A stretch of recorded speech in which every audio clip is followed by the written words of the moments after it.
Morning, all. All right, so we've got 7 games tonight, and they're all relatively early. We got 5 starting at 7 o'clock Eastern, which is 4 Pacific. One starting at 7:30 Eastern, and one starting at 8 o'clock Eastern. So these will all be done early. I'll be able to get the review done early. And that's good news for everybody. So 7 p.m. Eastern, 4 o'clock Pacific, we start off with the Edmonton Oilers and the Montreal Canadiens. Montreal's won 2 out of 3 in this series. Montreal 14-8-9. The Oilers 22-13-1. So for the Montreal Canadiens, all the work starts now. And they've got a number of games against Edmonton and against Toronto, and they've got to win these games. And they've got to win those games in hand that they have on everybody else. So tonight's one of those nights where they've got 6 games in hand on Calgary and Vancouver. This is one of those 6 games. For Montreal, Suzuki, 7 goals, 13 assists. Seems to have cooled off since a really good start. I still think adding Eric Stahl may very well be in part to help him out. Romanov, 1 goal, 4 assists on the blue line as a rookie. The offense is there. Hasn't been as prominent this year as one might have expected, but the offense is still there. On the Oilers side, of course, Connor McDavid, 21 goals, 42 assists, 63 points already.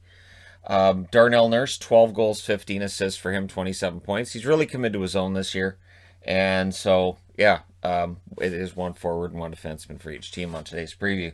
Also at 7 o'clock Eastern, we have the New Jersey Devils in against the Boston Bruins. And for Boston, this has been a really bad matchup. New Jersey's beaten them 4 out of 5 times. For New Jersey, they're 13-16-4, wishing they played Boston more. Boston, wishing they played them less. They're 17-9-5. So Boston has a weird record, and because, again, they don't beat New Jersey, and they do beat other teams. It's bizarre with Boston this year. I don't know what to expect.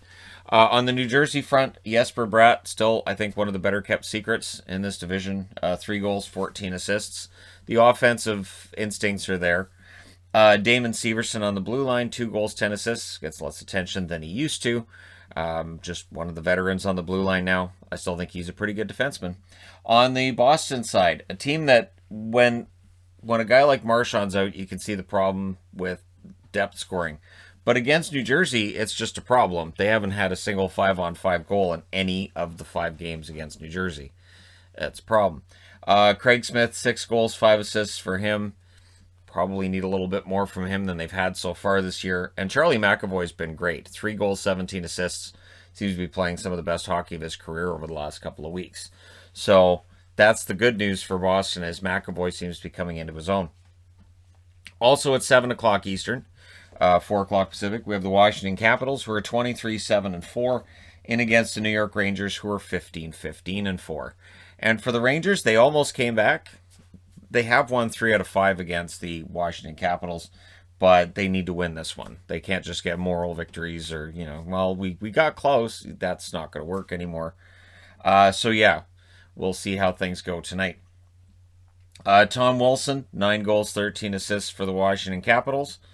And might be better known for other activities, but he's a pretty good goal scorer, pretty good point producer, and he's a solid top 6 forward. Justin Schultz, 2 goals, 15 assists for him. And he has fit in quite well with the Washington Capitals. On the Rangers side, Chris Kreider, 17 goals, 7 assists, has been fantastic. Really, honestly, over the last, say, month, he's been great. And Ryan Lindgren, 9 assists. He's a good, solid defensive defenseman. And the Rangers and their fans seem to be happy with him.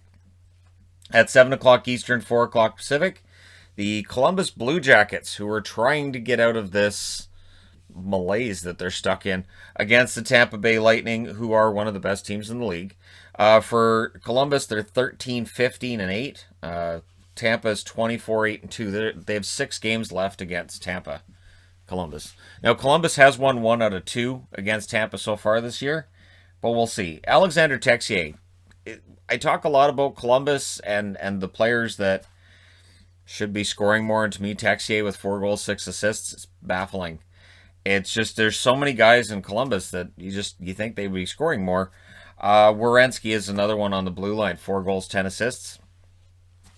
Again, it's hard to find a member of the Columbus Blue Jackets you can look at other than maybe Bjorkstrand or Atkinson and say the guy's having a really good year. Coleman on the Tampa Bay side, 7 goals, 10 assists. Again, showing that them giving up a first-round draft pick to get him wasn't a bad idea at all. And Jan Ruda, defenseman nobody talks about. 8 assists for Ruda so far this year. There's a decent third-pairing option for him, or for them, and it definitely works for him. He's been prominent in the games I've watched. Not offensively, obviously. 7 o'clock Eastern, 4 o'clock Pacific. The Detroit Red Wings in against Florida. Florida's won 4 out of 6 against Detroit. Detroit's 12-20-4, and they have to be feeling pretty good about how they've been playing lately. They should. Florida's 22-9-4. Florida's had a bit of a rough patch, but they were overdue for one. Now that they don't have Ekblad, we'll see how things go tonight. Gagne, 4 goals, 5 assists. Up front, he may end up being moved at the deadline. There's a lot of players in Detroit that may end up being moved. We'll see what happens. And Patrick Nemeth, 2 goals, 4 assists for Nemeth. On the Florida side, Mason Marchment, 18 games, 2 goals, 4 assists, 6 points. He looks like a steal out of Toronto. He really does. Marchment looks pretty darn good for Florida. He fits right into what they're doing. And Gustav Forsling is probably playing his best hockey in the NHL as a member of the Florida Panthers. 2 goals, 3 assists. Part of what separated Florida from other teams this year, at least in that division, is the performance of players that have been brought in. Just really intelligent moves being made in Florida, which kind of sounds a little bit odd, doesn't it? All right. Then also at 7:30 Eastern, so a half an hour later at 4:30 Pacific, the Carolina Hurricanes in against Chicago. Chicago Blackhawks, 16-15-5, and it feels like they're losing their grip because Nashville has taken that grip away from them. So we'll see whether or not Chicago can get that back. They have to beat Carolina. Carolina's won 2 out of 3 in this series so far this year. For Carolina, to get to 23-7-3, Sebastian Aho has been a huge part of that. 15 goals, 18 assists, and he does all the other things too, not just the scoring part. He's such a good player in so many ways. And Hamilton on a 14-game point scoring streak, 3 goals, 24 assists, trying to make it 15. The record's a lot of games, and it's Paul Coffey that has the record, which seems unfair because that would have been the Oilers dynasty where he got that. So it seems a little unfair. On the Chicago side, Pius Suter, 11 goals, 7 assists. We'll see if he's with Kane and DeBrincat again. And Zadorov, 1 goal, 6 assists. What you get with Zadorov is a lot of hits, probably some penalties here and there, and highlight reel hits on top of that. So there's definitely some good, some bad there as well with him. 8 o'clock Eastern, 5 o'clock Pacific, the Dallas Stars in against Nashville. And I'm wearing Dallas because why not? And I'm wearing the old Dallas because, yeah. Dallas is 11-12-9. I don't have any sort of delusions that they've been playing well, or that really, in all honesty, they don't really have a chance of making it.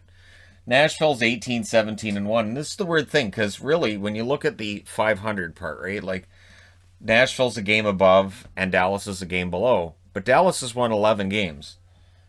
Nashville's won 18. So that's 18 out of 36 that are wins here. This is 11 out of 32 that are wins here. This is why, even though these teams are close points-wise, I don't really see them as being that close. I think Nashville's playing better. But again, I'm wearing Dallas because why not? Both teams have won twice. Dallas won the first 2. Nashville's won the most recent 2. We'll see what happens tonight. Jamie Benn, now or never, I guess. 5 goals, 11 assists for Benn. It's been another year that shows that he's not Jamie Benn of say, 10 years ago. Esa Lindell, 3 goals, 5 assists. One of the more underrated defensive defensemen in the NHL, Esa Lindell. On the Nashville front, Arvidsson seems to be breaking out of his slump. He now has 5 goals, 12 assists. His overall totals this year are probably going to be a little bit low, but he'd be a bounce-back candidate for me for next year. He was a bounce-back candidate for me for this year as well, and I'll stick to it. So, Ekholm, 5 goals, 10 assists, 15 points for Ekholm. I don't think he goes anywhere as long as they're in the playoffs. The whole, they'll trade Ekholm. I don't know, because they're right now, they're in a playoff spot, and Chicago's been falling, and Dallas doesn't look to have anything together, and Columbus, their next 6 games are against either Tampa or Florida, so why not Nashville?